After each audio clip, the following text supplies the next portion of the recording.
সন্তান চেয়েছি, আজকে সেই সন্তান তোমার চরণে দিয়ে দিলাম। তুমি নাও প্রভু, তুমি নাও। মায়ার বাঁধনে বেঁধেছিল বালুচরের খেলা, বুঝি নাই আমি, বুঝি নাই গো, আমার জীবনে আসিবে ঝড়, চলে গেলে আসে না তো ফিরে। এই তো ভাবে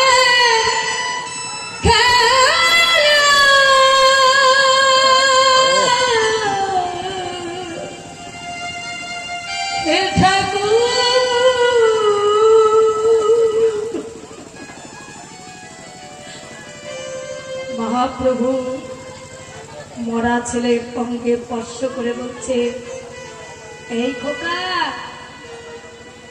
কৃষ্ণ দাস, ও কৃষ্ণ দাস, ওঠো ওঠো, একবার ওঠ বাপ, ওঠ, একবার আমার দিকে তাকা বাপ।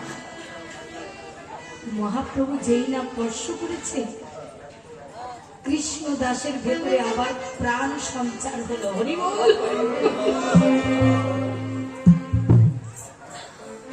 কৃষ্ণ দাসের ভেতরে প্রাণ সঞ্চার হলো।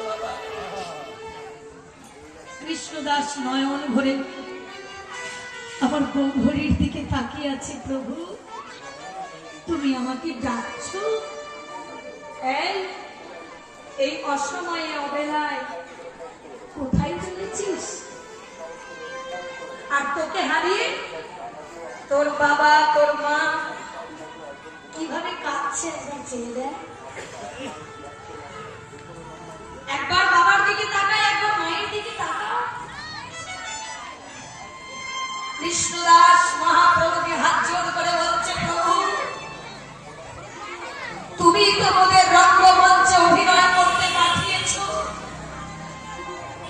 কয়েকদিনের জন্য কারোর পুত্র সেজেছি, এখন তো আমার ঘরে যাওয়ার বেলা, এখন তো ঘরে যাওয়ার সময়। যাবি কি রে? যাবার আগে অন্তত মাকে একবার মা বলে তো না। তোকে যে 10 মাস 10 দিন গর্ভে ধারণ করলো, তাকে একবার মা বলে না, একবার বাবাকে বাবা বলে না। কৃষ্ণ দাস বলে উঠলে, প্রভু